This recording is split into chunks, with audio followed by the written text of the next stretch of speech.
नमस्कार सभी साथियों को। हिंदी साहित्य की क्लास में आप सभी का स्वागत करती हूँ, अभिनंदन करती हूँ और आज के शस्त्र की परिचर्चा को शुरू करते हैं। पिछले शस्त्र में हम लोगों ने देखा था कि होरी जो है वो गाय लेकर अपने घर पे आता है। कितने रुपए में? 80 रुपए में। किससे लेता है? भोला से। उसके बाद होरी के जो भाई हैं हीरा और होरी की जो पत्नी है धनिया, उन दोनों के बीच में विवाद उत्पन्न होता है। इसके भाई होरी के जो भाई हैं वो कहते हैं कि इन्होंने जो पैसा था वो बंटवारे में हमें नहीं दिया और हम ही से छल कपट करके रख लिया। उसके बाद उसी पैसे की ये गाय खरीद के लाते हैं। आज भाग 5 की शुरुआत करते हैं, देखते हैं क्या आगे। शुरू करते हैं। क्या है? उधर गोबर खाना खाकर अहिराने में जा पहुंचा। आज झुनिया से बहुत सी बातें हुई थी। झुनिया कौन थी? भोला की विधवा लड़की। जब वह गाय लेकर चला था तो झुनिया आधे रास्ते तक उसके साथ आई थी। गोबर अकेला गाय को कैसे ले जाता? अपरिचित व्यक्ति के साथ जाने से उसे आपत्ति होना स्वाभाविक था। कुछ दूर चलने के बाद झुनिया ने गोबर को मर्म भरी आंखों से देखकर कहा, अब तुम काहे को यहाँ कभी आओगे? तो फिर उसके बाद अगला पॉइंट है कि एक दिन पहले तक गोबर कुमार था। गांव में जितनी युवतियां थीं वहां या तो उसकी बहनें थीं या भाभियां थीं। बहनों से तो कोई छेड़छाड़ हो ही क्या सकती थी। भाभियां जो थीं वो अलबत्ता कभी कभी उसे ठिठोली किया करती थीं, यानी मजाक किया करती थीं, लेकिन वह केवल सरल विनोद होता था। उसकी दृष्टि में अभी उसके यौवन में केवल फूल लगे थे। जब तक फल न लग जाएं उस पर ठेले फेंकना व्यर्थ की बात थी और किसी और से प्रोत्साहन न पाकर उसका कौमार्य उसके गले से चिपटा हुआ था। झुनिया का वंचित मन, जिसे भाभीियों के व्यंग और हास विलास ने और भी लोलुप बना दिया था, उसके कौमार ही पर ललचा उठा और उस कुमार में भी पत्ता खड़कते ही किसी सोए हुए शिकारी जानवर की तरह यौवन जाग उठा। ये जो है कि उस कुमार में पत्ता खड़कते ही किसी सोए हुए शिकारी जानवर की तरह यौवन जाग उठा। अगर ये पूछा जाता है कि ये कोटेशन किसके बारे में है, तो ये कोटेशन गोबर के लिए है। अगला पॉइंट है कि गोबर ने आवरणहीन रसिकता के साथ कहा, अगर भिक्षुक को भीख मिलने की आशा हो तो वह दिन भर और रात भर दाता के द्वार पर खड़ा रहे।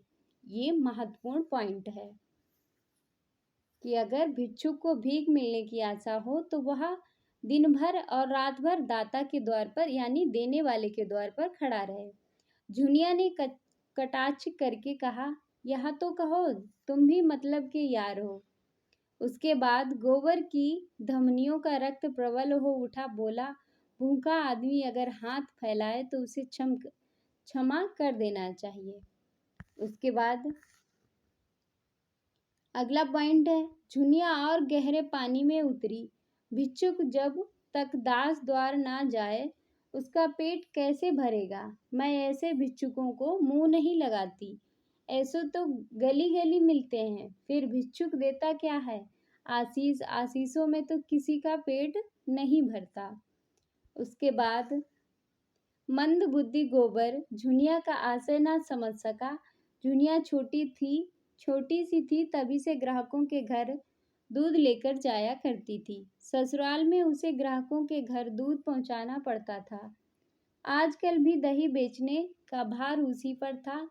उसे तरह तरह के मनुष्यों से सबका यानी सामना करना पड़ता था। 2-4 रुपए उसके हाथ लग जाते थे।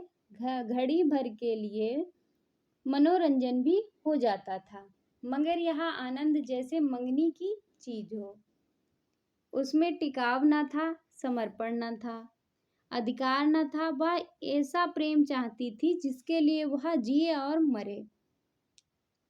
ये महत्वपूर्ण पॉइंट है कि वह ऐसा प्रेम चाहती थी जिसके लिए वह मरे या जिए। तो अगर पूछा जाए कि ये किसके लिए कहा गया है, तो ये जुनिया के लिए, जिस पर वह अपने को समर्पित कर दे। वह केवल जुगनू की चमक नहीं, दीपक का स्थायी प्रकाश चाहती थी। वह एक गृहस्थ की बालिका यानी गृहस्थी की घर संभालने वाली बालिका थी, जिसके गृहणित्व को रसिकों की लगावट बाजियों ने कुचल नहीं पाया था। उसके बाद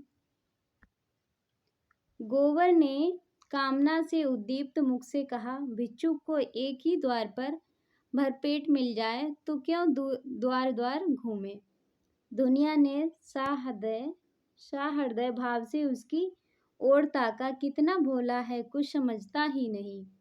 उसके बाद भिक्षुक को एक द्वार पर पेट भर कहाँ मिलता है, तो उसे तो चुटकी ही मिलेगी। सर्वस्व तो तभी पाओगे जब अपना सर्वस्व दोगे। मेरे पास क्या है जुनिया, गोबर कहता है। उसके बाद तुम्हारे जुनिया कहती है, तुम्हारे पास कुछ नहीं है, मैं तो समझती हूँ। मेरे लिए तुम्हारे पास जो कुछ है वह बड़े बड़े लखपतियों के पास नहीं है।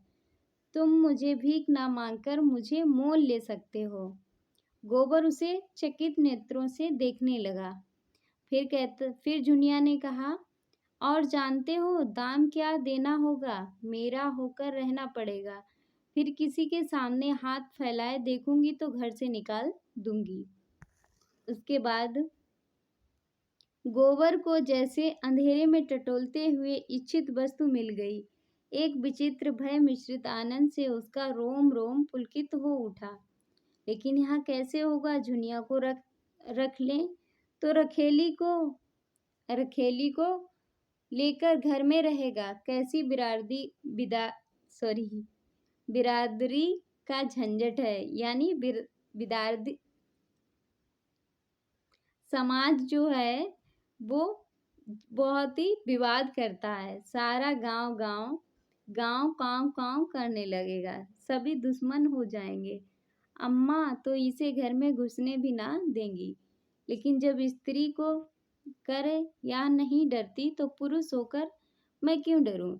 वो कहता है और सोचता है कि ये जो स्त्री होकर नहीं डरती तो मैं तो एक पुरुष हूं, तो मैं क्यों डरूं? उसके बाद बहुत होगा, लोग उसे अलग कर देंगे, वह अलग ही रहेगा। जुनिया जैसी औरत गांव में दूसरी कौन है? कितनी समझदारी की बात करती है। क्या जानती नहीं कि मैं उसके जोग नहीं हूँ, फिर भी मुझसे प्रेम करती है। मेरी होने को राजी है। गांव वाले निकाल देंगे तो क्या हो, संसार में दूसरा गांव ही नहीं है। और गांव क्यों छोड़ें? माता दीन ने चमारिन बैठा ली। यानी माता दीन जो थे उन्होंने चमारिन से शादी कर ली। तो किसी ने क्या कर लिया? दाता दीन दांत कटा कर रह गए। माता दीन ने इतना जरूर किया कि अपना धर्म बचा लिया। अब भी बिना स्नान पूजा किए मुंह में पानी नहीं डालते। दोनों जून यानी दोनों लोग अपना भोजन आप पकाते और अब तो अलग अलग भोजन भी नहीं पकाते। दाता दीन और वह साथ बैठकर खाते हैं। झिंगुरी सिंह ने ब्राह्मणी रख ली। यानी झिंगुरी सिंह जो थे उन्होंने ब्राह्मणी से शादी कर ली। उनका किसी ने क्या कर लिया? उनका जितना आदर मान तब था उतना आज भी है, बल्कि और बढ़ गया। पहले नौकरी खोजते फिरते थे, अब उसके रुपए से महाजन बन बैठे। ठकुराई का रोब तो था, महाजनी का रोब भी जम गया। मगर फिर ख्याल आया, कहीं जुनिया दिल लगी ना कर रही हो, पहले इसकी ओर निश्चित हो जाना आवश्यक है। उसके बाद उसने पूछा, मन से चाहती हो झूना की खाली लालच दे रही हो? गोबर पूछ रहा है, मन से चाहती हो झूना की खाली लालच दे रहा है? झूना प्यार से बुला रहा है जुनिया को। मैं तो तुम्हारा हो चुका, लेकिन तुम भी मेरी हो जाओगी। तुम मेरे हो चुके कैसे जानूं? तुम जान भी चाहो तो दे दूंगा। उसके बाद इन लोगों का प्रेम प्रसंग जो चलता है। जान देने का अर्थ भी समझते हो? तुम समझा दो ना। जान देने का अर्थ है साथ रहकर निभा करना। एक बार हाथ पकड़कर उम्र भर निभा करते रहना, ये महत्वपूर्ण है। चाहे दुनिया कुछ कहे, चाहे माँ बाप, भाई बंद, घर द्वार सब कुछ छोड़ना पड़े, मुँह से जान देने वाले बहुत को देख चुकी हूँ। भौरों की भांति भौरों की भांति फूल का रस लेकर उड़ जाते हैं, तुम भी वैसे ना उड़ जाना। ये बात कौन कहती है? झुनिया कहती है गोबर से। उसके बाद गोबर कहता है, गोबर के एक हाथ में गाय की पगैया थी, दूसरे हाथ से उसने झुनिया का हाथ पकड़ लिया, जैसे बिजली की तार पर हाथ पड़ गया हो। सारी देह यौवन के पहले स्पर्श से कांप उठी। कितनी मुलायम और गुदगुदी कोमल कलाई थी। झुनिया ने उसका हाथ हटाया नहीं, मानो इस स्पर्श का उसके लिए कोई महत्व ही न हो। फिर एक क्षण के बाद गंभीर भाव से बोली, आज तुमने मेरा हाथ पकड़ा है, याद रखना। उसके बाद गोबर कहता है, खूब याद रखूंगा झूना, और मरते दम तक निभाऊंगा। झुनिया अविश्वास भरी मुस्कान से बोली, इसी तरह तो सब कहते हैं गोबर, बल्कि इससे भी मीठे चिकने शब्द में। अगर मन में कपट हो बता दो, सचेत हो जाऊं। ऐसे को मन नहीं देती जिनसे तो खाली हंस बोल लेने का नाता रखती हूँ। बरसों से दूध लेकर बाजार जाती हूँ, एक से एक बाबू महाजन, ठाकुर, वकील, अमले, अफसर अपना रसियापन दिखाकर मुझे फंसा लेना चाहते हैं। कोई छाती पर हाथ रखकर कहता है, झुनिया तरस मत, कोई मुझे रसीली नशीली चितवन से घूरता है, मानो मारे प्रेम के बेहोश हो गया हो। कोई रुपया दिखाता है, कोई गहने, सब मेरी गुलामी करने को तैयार रहते हैं उम्र भर, बल्कि उस जन्म में भी। लेकिन मैं उन सबों की नस पहचानती हूँ, सबके सब भौरे रस लेकर उड़ जाने वाले हैं। मैं उन्हें लालचाती हूँ, तिरछी नजरों से देखती, मुस्कुराती हूँ।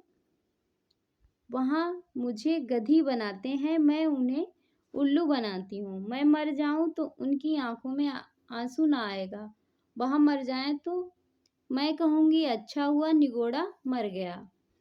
मैं तो उसकी हो जाऊंगी जिसकी जन्म भर के लिए हो जाऊं, सुख में, दुख में, संपत्ति में, विपत्ति में उसके साथ रहूंगी। हरजाई नहीं हूँ कि सबसे हंसती बोलती फिरूं, ना रुपए की भूखी हूँ, ना गहने कपड़े की, बस भले आदमी का संग चाहती हूँ। मुझे अपना समझे और जिसे मैं अपना समझूं। एक पंडित जी बहुत तिलक मुद्रा लगाते हैं, आधा सेर दूध लेते हैं। एक दिन उनकी घरवाली नहीं नेवते में गई थी, मुझे क्या मालूम है, दिनों की तरह दूध के लिए भीतर चली गई। वह पुकारती है, बहू जी, बहू जी, बहू जी। कोई बोलता ही नहीं। इतने में देखती हूँ तो पंडित जी बाहर के किवाड़ बंद किए चले आ रहे हैं। मैं समझ गई कि इसकी नीयत खराब है। मैंने डांट कर पूछा, तुमने किवाड़ क्यों बंद कर लिए? क्या बहू जी कहीं गई हैं? घर में सन्नाटा क्यों है? उसने कहा, वह एक नेवते में गई हैं, यानी एक न्योते में गई हैं। और मेरी ओर दो पग और बढ़ाया। मैंने कहा, तुम्हें दूध लेना हो तो ले लो। नहीं, मैं जाती हूँ। बोला, आज तो तुम यहाँ से ना जाने पाओगी झूनी रानी, रोज रोज कलेजे पर छुरी चलाकर भाग जाती हो, आज मेरे हाथ से ना बचोगी। तुमसे सच कहती हूँ गोबर, मेरे रोए खड़े हो गए। उसके बाद गोबर आवेश में आकर बोला, मैं बचा को देख पाऊं तो खोदकर जमीन में गाड़ दूं, खून चूस लूं, तुम मुझे दिखा तो देना। उसके बाद सुनो तो, ऐसे का मुंह तोड़ने के लिए मैं ही काफी हूँ। मेरी छाती धक धक करने लगी। यहाँ कुछ बदमाशी कर बैठे तो क्या करूँगी? कोई चिल्लाना भी तो ना सुनेगा। अगर चिल्लाएंगे भी तब भी कोई ना सुनेगा। लेकिन मन में यह निश्चय कर लिया था कि मेरी देह सुई तो दूध की भरी हांडी उसके मुंह पर पटक दूंगी। अगर उसने टच किया तो जो दूध की बाल्टी या हांडी है मेरे हाथ में, मैं उसके मुंह पर मार दूंगी। भला से 4-5 सेर दूध जाएगा। बच्चा को याद तो हो जाएगा कि कलेजा मजबूत करके बोली, इस फेर में ना रहना पंडित जी, मैं अहीर की लड़की हूँ। मूंछ का एक एक बाल नुचवा लूंगी। यही लिखा है तुम्हारी पोथी पत्रों में, दूसरे की बहू बेटी को अपने घर में बंद करके बेइज्जत करो। इसीलिए तिलक मुद्रा का जाल बिठाए बैठे हो। लगा हाथ जोड़ने, पैरों पड़ने। एक प्रेमी का मन रख दोगी तो तुम्हारा क्या बिगड़ जाएगा झूना रानी? कभी कभी गरीबों पर दया किया करो। नहीं भगवान पूछेंगे, मैंने तुम्हें इतना रूप धन दिया था, तुमने उस एक ब्राह्मण का उपकार भी नहीं किया, तो क्या जवाब दोगी? बोले, मैं विप्री हूँ, रुपए पैसे का दान तो रोज ही पाता हूँ, आज रूप का दान दे दो। उसके बाद मैंने यों ही उसका मन रखने को कह दिया, मैं 50 रुपए लूंगी, सच कहती हूँ। गोबर तुरंत कोठरी में गया और 10-10 के 5 नोट निकालकर मेरे हाथों में देने लगा। जब मैंने नोट जमीन पर गिरा दिए और द्वार की ओर चली तो उसने मेरा हाथ पकड़ लिया। मैं तो पहले ही तैयार थी। हांडी उसके मुंह पर दे मारी। सिर से पांव तक सराबोर हो गया। चोट भी खूब लगी।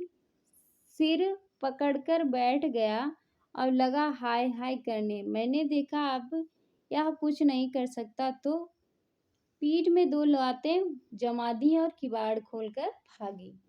गोबर ठट्ठा मारकर बोला, यानी बहुत हंसकर बोला, बहुत अच्छा किया तुमने। दूध से नहा गया होगा, तिलक मुद्रा भी धुल गई होगी, मूछें भी क्यों ना उखाड़ ली। उसके बाद दूसरे दिन मैं फिर उसके घर गई। उसकी घरवाली आ गई थी। अपने बैठक में सिर में पट्टी बांधे पड़ा था। मैंने कहा, कहो तो कल की तुम्हारी करतूतें खोल दूं पंडित? लगा हाथ जोड़ने। मैंने कहा, अच्छा थूक कर चाटो तो छोड़ दूं। सिर जमीन पर रगड़कर कहने लगा, अब मेरी इज्जत तुम्हारे हाथ में है झूना। यही समझ लो कि पंडिताइन मुझे जीता ना छोड़ेंगी। मुझे भी उस पर दया आ गई। गोबर को उसकी दया बुरी लगी। यह तुमने क्या किया? उसकी औरत से जाकर कहा क्यों नहीं? जूती से पीटती उसको। ऐसे पाखंडियों पर दया नहीं करनी चाहिए। तुम मुझे कल उसकी सूरत दिखा दो, फिर देखना कैसी मरम्मत करता हूँ। ये बात कौन कहता है? गोबर कहता है। जूनिया ने उसके अर्ध विकसित यौवन को देखकर कहा, तुम मुझसे ना पाओगे। खास देव है, मुक्त का माल है, उड़ाता है कि नहीं। उसके बाद गोबर अपने यौवन का यह तिरस्कार कैसे सहता, डींग मारकर बोला, मोटे होने से क्या होता? यह फौलाद की हड्डियां हैं। 300 डंड रोज मारता हूँ, दूध घी नहीं मिलता। नहीं, अब तक सीना भी यों निकल आया होता। यह कहकर उसने अपनी छाती फैलाकर दिखाई। झुनिया ने अस्वस्थ आंखों से देखा, कहा, अच्छा कभी दिखा दूंगी, लेकिन वहाँ तो सभी एक से हैं। तुम किसकी मरम्मत करोगे? ना जाने मर्दों की क्या आदत है कि जहाँ कोई जवान सुंदर औरत देखी है और बस लगे घूरने, छाती पीटने, और यहाँ बड़े आदमी कहलाते हैं तो निर्लपट होते हैं। फिर मैं तो कोई सुंदरी नहीं हूँ। गोबर ने आपत्ति की कि तुम्हें देखकर तो यही जी चाहता है कि कलेजे में बैठा लें। उसके बाद झुनिया ने उसकी पीठ में हल्का सा घूंसा जमाया और लगे औरों की तरह तुम भी चापलूसी करने में। मैं जैसी कुछ हूँ वहाँ मैं जानती हूँ, मगर लोगों को तो जबान मिल जाए घड़ी भर मन बहलाने को तो और क्या ही चाहिए।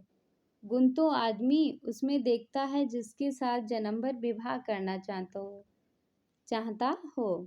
सुनती भी हूँ और देखती भी हूँ आजकल के बड़े घरों की विचित्र लीला है।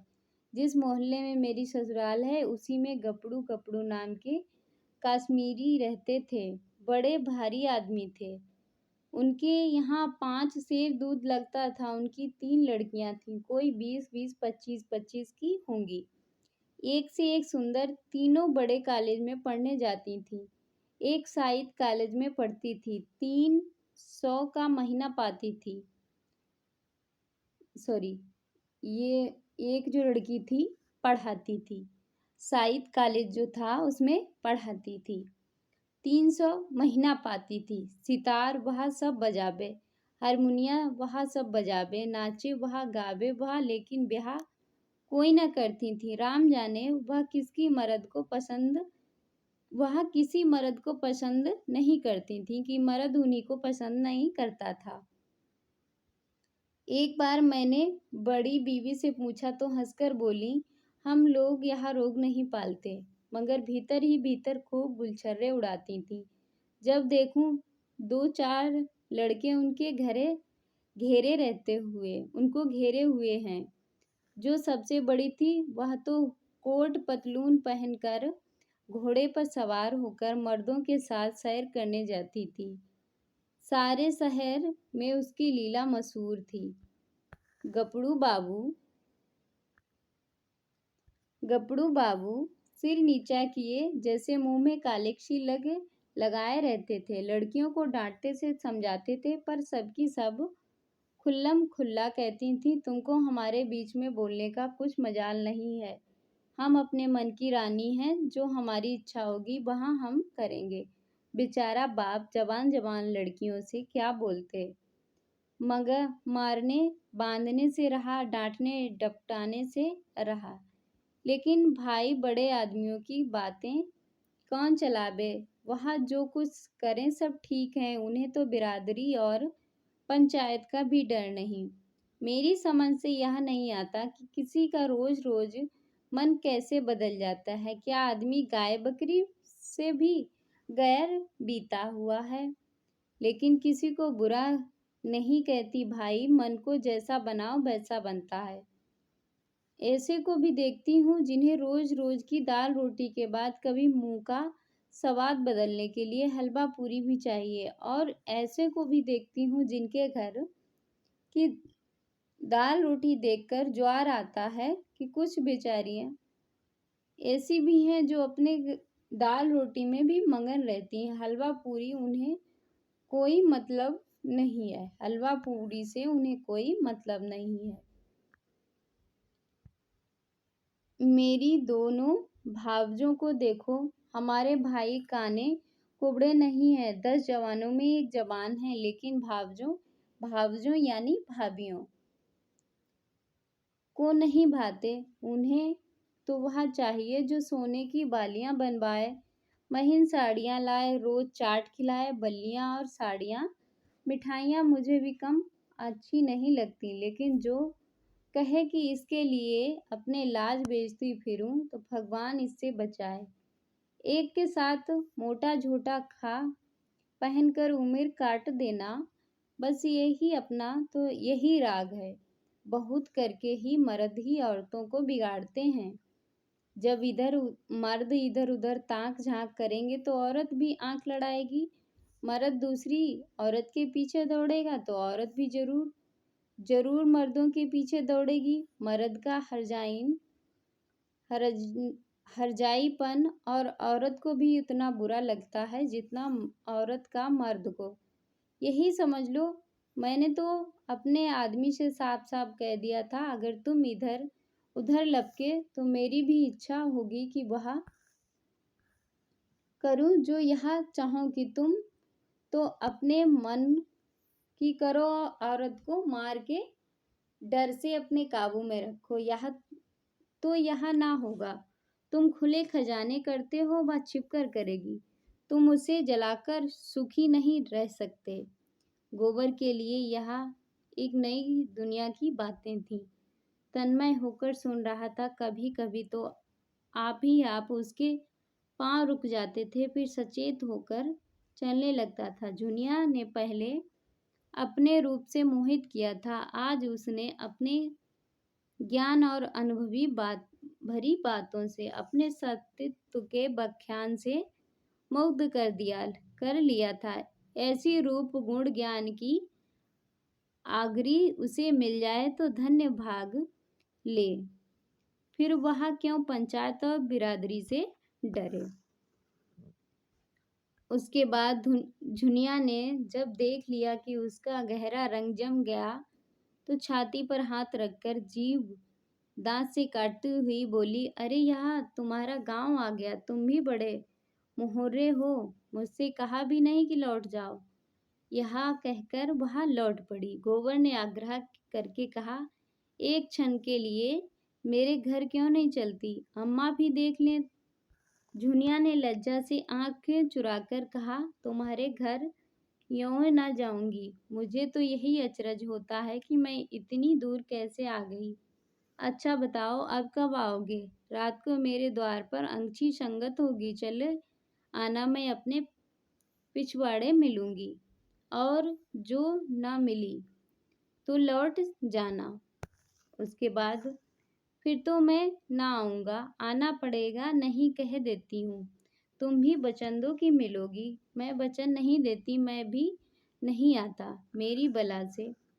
झुनिया अंगूठा दिखाकर चल दी। प्रथम मिलन में ही दोनों एक दूसरे पर अपना अधिकार जमा चुके थे। दुनिया जानती थी वह आएगा, कैसे ना आएगा। गोबर जानता था वह मिलेगी, कैसे ना मिलेगी। और जब वह अकेला गाय को हाँकता हुआ चला तो ऐसा देखता है मानो स्वर्ग से गिर पड़ा। तो भाग 5 की यहीं पे समाप्ति होती है। भाग 6 की इसमें पूरा प्रेम प्रसंग था झुनिया और गोबर का। तो आज के शस्त्र की यहीं पे समाप्ति करते हैं। अगले शस्त्र में मिलते हैं, तब तक के लिए जय हिंद।